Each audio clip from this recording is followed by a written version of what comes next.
ఏంటది? అనుకున్నది ఒకటి, అయ్యింది ఒకటి. ఎప్పుడైనా విన్నారు ఈ మాట? ఎప్పుడైనా అన్నారా ఇప్పుడు ఈ మాట? విన్నారా? అన్నారా? నేను చాలాసార్లు అన్నాను. మీరు ఎప్పుడైనా అన్నారో లేదో మరి నాకు తెలియదు, కానీ ఒరే ఒకటి అనుకుంటే ఒకటి అయ్యింది ఏంట్రా అని సహజంగా మనం అనుకుంటాం. ఈరోజు సందేశం కూడా అలాంటిదే. అనుకున్నది ఒకటే, అయ్యింది ఒకటే. దేవునికి స్తోత్రం, హల్లెలూయా. ఎవరు అనుకున్నారు, ఏమైంది అనే విషయాన్ని మనం ఆలోచన చేస్తే, యేసుక్రీస్తు ప్రభు భూమి మీదకి వచ్చినప్పుడు ప్రధానంగా ఆయన శత్రువులు శాస్త్రులు, పరిసయ్యులు, సద్దూకయ్యులు, హేరోదీయులు. 4 వర్గాలు. ఎవరు? శాస్త్రులు, పరిసయ్యులు, సద్దూకయ్యులు, హేరోదీయులు. ఈ ముగ్గురేమో మత సంబంధమైనటువంటి వ్యక్తులు. ఈ హేరోదీయులు అనే వాళ్ళేమో గవర్నమెంట్, వాళ్ళు రూలర్స్, పరిపాలకులు. ఈ నలుగురు కూడా యేసు ప్రభుకి ఎప్పుడు శత్రువులుగా ఉన్నారు. ఈ నలుగురు యేసు ప్రభు పట్ల అనుకున్నది ఒకటే, కానీ ఆశ్చర్యకరంగా అక్కడ జరిగింది మరొకటే.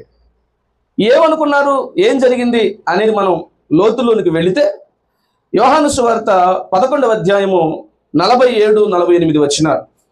యోహాను సువార్త 11వ అధ్యాయము 47-48 వచనాలు. కాబట్టి ప్రధాన యాజకులను, పరిసయ్యులను, మహాసభను సమకూర్చి మనం ఏమి చేయుచున్నాం?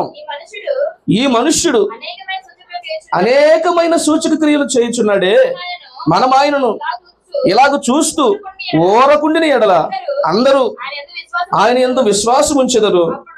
అప్పుడు రోమీయులు వచ్చి మన స్థలమును, మన జనమును ఆక్రమించుకుందురని చెప్పి. ప్రైజ్ ది లార్డ్, హల్లెలూయా. యేసు ప్రభు వారి మధ్యలోనికి దేవుని కుమారుడిగా, వారెంతో కాలము ఎదురు చూస్తున్నటువంటి మెస్సయాగా, రక్షకుడిగా ఈ యొక్క లోకానికి దిగొచ్చారు. అప్పుడు వాళ్ళు ఏం చేయాలి? ఆ మెస్సయాను గుర్తించి, గ్రహించి, ఆయన స్వీకరించి, ఆయనకు లోబడి సంబరం చేసుకోవాలి. ఓకేనా? చాలామంది బైబిల్ చదువుతారు కానీ అర్థం కాదు. ఎందుకు? బుర్ర ఎక్కడ పెట్టేస్తారు. ఒకటి, బైబిల్ చదువుతారు కానీ అర్థం కాదు. కారణం ఏంటంటే బుర్ర ఎక్కడ పెట్టేస్తారు. రెండవది, బైబిల్ చాలామంది చదువుతారు కానీ వాళ్ళకి అర్థం కాదు. ఎందుకంటే వాళ్ళ మనస్సు దేవుని సంబంధమైన మనస్సు కాదు.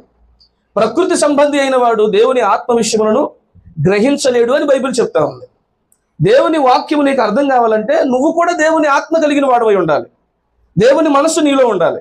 దేవుని మనసులో నీలో లేకపోతే, దేవుని ఆత్మ నీలో లేకపోతే నీకు వాక్యం అర్థం కాదు. ఈ మధ్య 10 మంది బయలుదేరారు కదా బైబిల్ తరగతులు అంటే. ఆడు బైబిల్ తరగతి పెడితే మేము పెట్టాలరా, నువ్వేవడరా పెట్టాలి? అసలు బైబిల్కి సంబంధం లేని వ్యక్తి వచ్చి బైబిల్ తరగతి పెడతాడట. యూట్యూబ్లో బాగా ఇదైపోతున్నారు. బైబిల్ తరగతి పెడితే ఇప్పుడు పెట్టాలా? మన మధ్యలో టీచర్ గారు ఆవిడ పెట్టాలా? క్లాసులు పెడితే నేను పెడితే బాగుంటుంది. ఆ క్లాసులు దరిద్రంగా ఉండదు, నవ్వులు పాలుగాను.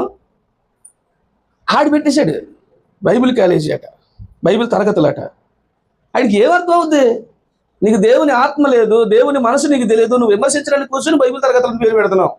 నీకు అవి అర్థం కావు.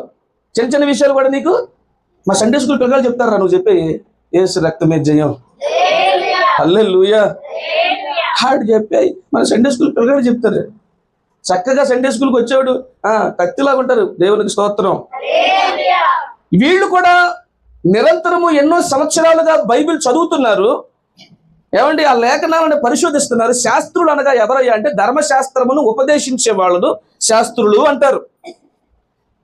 ధర్మశాస్త్రాన్ని ఉపదేశించే వాళ్ళని శాస్త్రులు. వాళ్ళు ఉపదేశిస్తున్నారు కానీ అందులో రాయబడిన సంగతులు వీళ్ళకి అర్థం కావట్లేదు. చాలా మందికి చదువుతారు కానీ దాని భావం తెలియదు, అర్థం తెలియదు.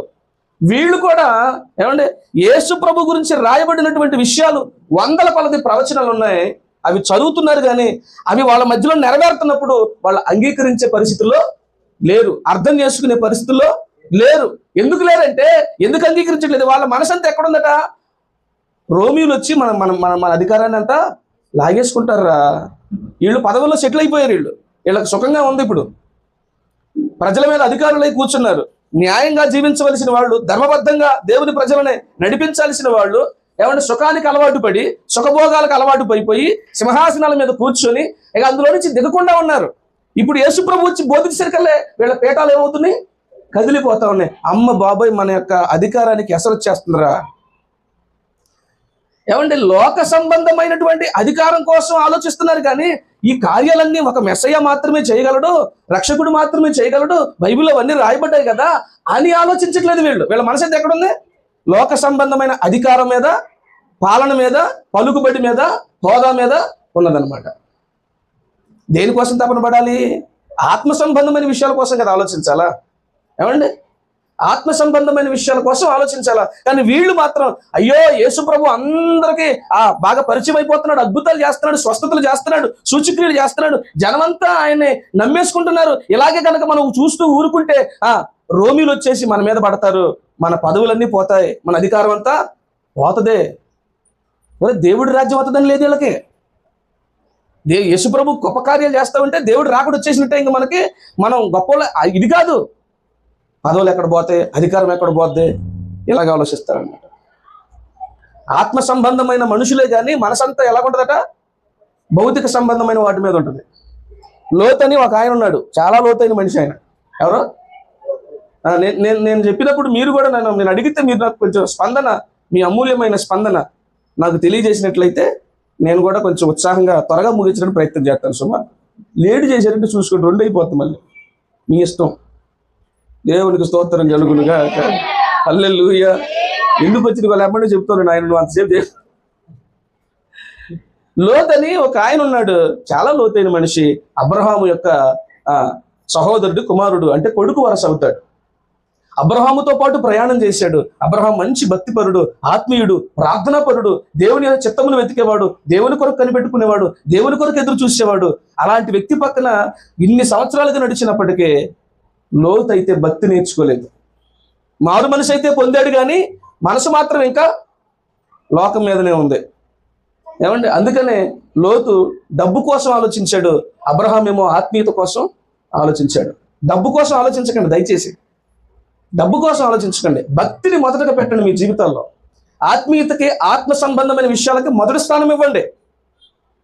ప్రభు ఏం చెప్పారు? మీరు మొదట పనిని, కూలిని, జీతాన్ని వెతకండి, ఆ తర్వాత నన్ను వెతకండి అన్నాడా?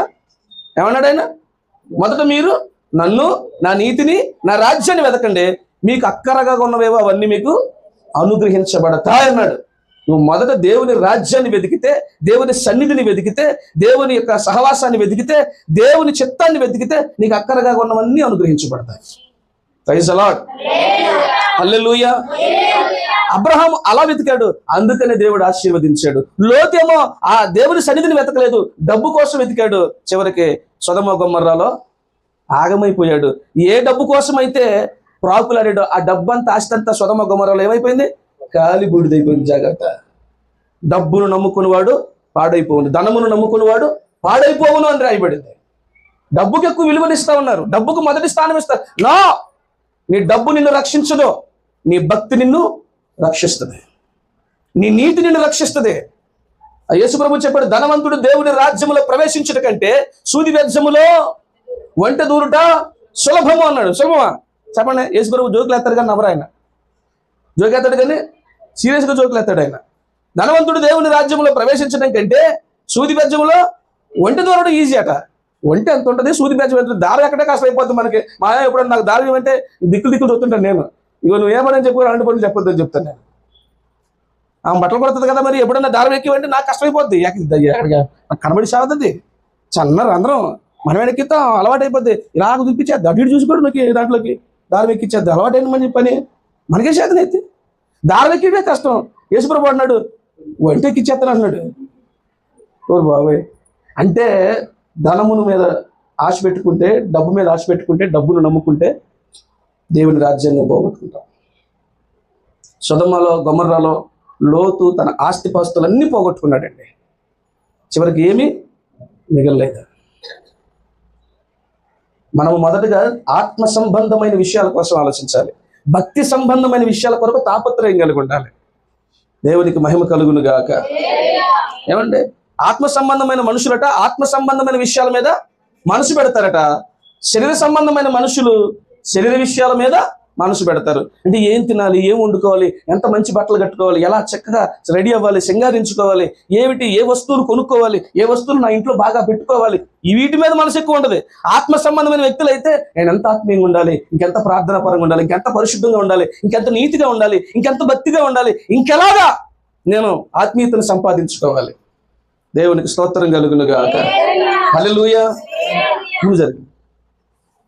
ఇటు వచ్చేమ్మా, ఇటు రారా, నీ ప్లేస్ నీకే ఉంది, వాడు చూసుకున్నది తగులుతాడు. దేవునికి స్తోత్రం కలుగును గాక. హల్లెలూయా. మనం వెదకాల్సింది మొదటగా ఆత్మీయతని, భక్తిని, దేవుని సన్నిధిని. దేవుని బిడ్డల మనసు అంతా ఎలా ఉంటుందంటే ఇంకా ఇంకా ఇంక ఎంత ఇంకా ఎక్కువ ఇంకెంత బాగా నేను భక్తులు ఎదగాలి, ఇంకెంత బాగా నేను దేవుళ్ళు ఎదగాలి, ఇంకెంత బాగా నేర్చుకోవాలి, ఇంకెన్ని విషయాలు నేను ఇదవ్వాలి అని చెప్పేసి ఆలోచిస్తారు. ప్రకృతి సంబంధమైన మనుషులు ఏం చేస్తారంటే లోక సంబంధమైన విషయాల మీద బాగా ఇంకెంత డబ్బు సంపాదించాలి, ఇంకెంత కూడగట్టాలి, ఇంకెంత పైకి తీసుకుని రావాలి, ఇంకెంత ఇది చేయాలి, ఇంకేమి సంపాదించాలి. వీళ్ళు పేరుకి శాస్త్రుడు, పరిసయ్యులు, సద్దూకయ్యులు అంటే మత సంబంధమైన వ్యక్తులే కానీ ఏమండి బైబిల్ పట్టుకున్న వాళ్ళే కానీ వాళ్ళ మనసు బైబిల్లో లేదు. అధికారం మీద, పదవి మీద, హోదా మీద, ఏమండి పలుకుబడి మీద, ఈ లోక సంబంధమైనటువంటి విషయాల మీద మనసు కలిగి ఉన్నారు. వాళ్ళు ఏమనుకున్నారంటే అబ్బాయి ఇలాగైతే లాభం, యేసుప్రభుని ఇలాగే కంటిన్యూ చేస్తే మనకి ఎసరు వచ్చేలాగా ఉంది, ఏదో ఒకటి చెయ్యాలని చెప్పేసి చాలా ప్లాన్లు వేసి చాలా ప్రయత్నాలు అయితే చేశారు. కానీ జరిగిందేంటో చూద్దాం. వాళ్ళు అలా చేశారు కానీ జరిగిందేంటో చూద్దాం. అదే యోహాను సువార్త పక్క పేజీ తిప్పితే 12:19. కావున పరిసయ్యులు ఒకరితో ఒకరు మన ప్రయత్నములు ఎట్లా నిష్ప్రయోజమైపోయినవో చూడండి, ఇదిగో లోకము ఆయన వెంట పోయిందే అని చెప్పి ఏడుస్తూ ఉన్నారు. ఇందాకలేమో తెగ ప్రయత్నాలు చేశారు. వాళ్ళు ఎంత ప్రయత్నాలు చేసినా దేవుని వెంబడించకుండా, ప్రభువుని నమ్ముకోకుండా వాళ్ళు ప్రజల్ని ఏం చేయలేకపోయారు, ఆపలేకపోయారు. దేవునికి స్తోత్రం కలుగును గాక. హల్లెలూయా. విశ్వ ప్రయత్నం చేశారు కానీ ప్రభువుని ప్రజలు నమ్ముకోకుండా వీళ్ళు ఆపలేకపోయారు. వీళ్ళు చాలా గట్టిగా ప్రయత్నం చేశారు కానీ వాళ్ళ ప్రయత్నాలన్నీ వ్యర్థమైపోయినాయి. వాళ్ళు ఏమనుకున్నారంటే అణిచేద్దాం, ప్రజలు నమ్మకుండా చేద్దాం, యేసు ప్రభువుని ప్రజలు నమ్ముకోకుండా చేద్దాం, ఎంత వీలైతే అంత గట్టిగా ప్రయత్నం చేద్దాం, యేసు ప్రభువుని మాత్రం వాళ్ళు నమ్ముకోకూడదు, ఆయనకి పేరు రాకూడదు అనుకున్నారు. చాలా ప్రయత్నం చేశారు కానీ వాళ్ళు అనుకున్నది ఒకటే, జరిగింది ఒకటే. వాళ్ళు ఏం జరగకూడదు అనుకున్నారో దేవునికి స్తోత్రం కలుగును గాక, అదే జరిగింది. ఏం జరిగింది? జనాలు తండోపతండాలుగా యేసు ప్రభువుని నమ్ముకోవడం మొదలు పెడతా ఉన్నారు, ఆయన వెంబడిస్తా ఉన్నారు. తండోపతండాలుగా, గుంపులుగా ఆయన్ని వెంబడిస్తా ఉన్నారు. వీరేమో యేసు ప్రభువుని నమ్ముకోకుండా ఏదో చెయ్యాలని చెప్పి ప్రయత్నం చేస్తున్నారు. వాళ్ళ ప్రయత్నాలన్నీ వేస్ట్ అయిపోయినాయి. చివరికి వాళ్ళు ఏం జరగకూడదు అనుకున్నారో అదే జరిగింది. దేవునికి మహిమ కలుగును గాక. హల్లెలూయా. పాపం ఈ రోజు కూడా చాలా మంది యేసు ప్రభువుని నమ్ముకోకుండా చేయడానికి చాలా ప్రయత్నాలు చేస్తున్నారు. యేసు ప్రభువుని ప్రజలు నమ్ముకోకుండా ఉండాలని చాలా ప్రయత్నం చేస్తున్నారు. పాపం వాళ్ళ ప్రయత్నాలు ఏమవుతాయి? విఫలమవుతాయి. వాళ్ళు గట్టిగా ప్రయత్నం చేసే కొద్దీ ఇంకా ఎక్కువ మంది యేసు ప్రభువుని నమ్ముకుంటారు. ఆమేన్. హల్లెలూయా. నువ్వు ఎంత ఎక్కువగా వద్దని చెబితే ఫోర్స్ అంత బలంగా పెరిగితే ఇంకంత ప్రవాహంలాగా ప్రభువుని నమ్ముకుంటారు. వాళ్ళు అనుకున్నది ఒకటే, అయ్యింది ఒకటే. చాలా చేద్దాం అనుకున్నారు కానీ వాళ్ళ వల్ల కాలేదు. నాటి నుండి ఈనాటి వరకు చాలా మంది ఏం చేస్తారంటే అధికారులు, నాయకులు, పాలకులు ఏం చేస్తున్నారంటే ప్రజలు యేసుప్రభువుని నమ్ముకుంటే మన పీఠాలు కదిలిపోతాయి, ప్రజలు యేసుప్రభువుని నమ్ముకుంటే జ్ఞానవంతులు అయిపోతారు, ప్రజలు యేసుప్రభువుని నమ్ముకుంటే బైబిల్ చదివితే ప్రశ్నించే వాళ్ళు అయిపోతారు. అలా జరగకూడదు, బైబిల్ని బ్యాన్ చేయాలి, చర్చిలు జరగకూడదు, ప్రార్థనలు జరగకూడదు, యేసుప్రభువుని నమ్మకూడదు అని చెప్పి చాలా ప్రయత్నాలు చేస్తున్నారు. కానీ వారి ప్రయత్నాలన్నీ విఫలమవుతాయి. తప్పనిసరిగా వాళ్ళు అనుకున్నది కాదు, వాళ్ళు దేనికైతే భయపడతారో అదే జరిగి తీరుతుంది. Praise the lord. నిన్నెవరైనా నీ పట్ల ఎవరైనా నిన్ను అణిచివేయాలని, నిన్ను తొక్కేయాలని, నిన్ను నాశనం చేయాలని, నిన్ను బలహీనపరచాలని, నీకు పేరు రాకుండా చేయాలని ఎవరైనా చేస్తున్నారా? Don't worry. ప్రభు నీతో ఉన్నాడు, నువ్వు ప్రభుతో ఉన్నావు కాబట్టి తప్పనిసరిగా నీకు విజయమే, నీకే పేరు వస్తుంది, నీకే ఘనత వస్తుంది, నువ్వే నువ్వే నువ్వే విజయం సాధిస్తావు. Praise the lord. హల్లెలూయా. ఎంతమంది అడ్డు పెట్టినా సరే నీ విజయాన్ని ఎవడో ఆపలేడు. ప్రభు నీతో ఉన్నాడు, ప్రభు నీతో ఉన్నాడు. నువ్వు చేయాల్సిందల్లా ఒకటే, గట్టిగా ఆయన పట్టుకుని ఉండాలి. ఏం చేయాలి? యేసయ్య నీవే నా ప్రాణము, నీవంటే నాకెంతో ఇష్టము. నా యేసయ్య నీవే నా ప్రాణము, నీవంటే నాకెంతో ఇష్టము. సునామీ రాని సుడిగుండాలే రాని, కష్టాలే రాని తీరని నష్టాలే రాని, సునామీ రాని సుడిగుండాలే రాని, కష్టాలే రాని తీరని నష్టాలే రాని, బరువైనా రాని ఎంతో బరువైనా కానీ, ఏదైనా రాని పోతే జీవితమే పోని, బరువైనా రాని ఎంతో బరువైనా కానీ, ఏదైనా రాని పోతే జీవితమే పోని. Praise the Lord. ఇలా గనక నువ్వు మంచి గట్టి పట్టుకొని యేసుప్రభుని కనుక పట్టుకుంటే నీది ఆడికి పోదు, పోద్దనుకునేది ఎక్కడికి పోదు, వస్తదనుకున్న నష్టం ఎప్పటికీ రాదు. తప్పనిసరిగా దేవుడు నిన్ను వృద్ధిలోనికి తీసుకొస్తాడు. నీ అభివృద్ధిని ఎవడో ఆపలేడు. నువ్వు ప్రభువుని గట్టిగా పట్టుకుని ఉండాలి అంతే. ప్రభు చిత్తము చెయ్యి, ప్రభు పని చెయ్యి, ప్రభు కొరకు నిలబడు. అంతమంది ఏకమైన ప్రభువుని ఆపలేకపోయారు, ప్రభు పనిని ఆపలేకపోయారు, ఆయనకు వచ్చే పేరుని ఆపలేకపోయారు. జనం ఆయన వెంబడించకుండా వీళ్ళు చెయ్యలేకపోయారు. వాళ్ళ ప్రయత్నాలన్నీ వృధా అయిపోతాయి.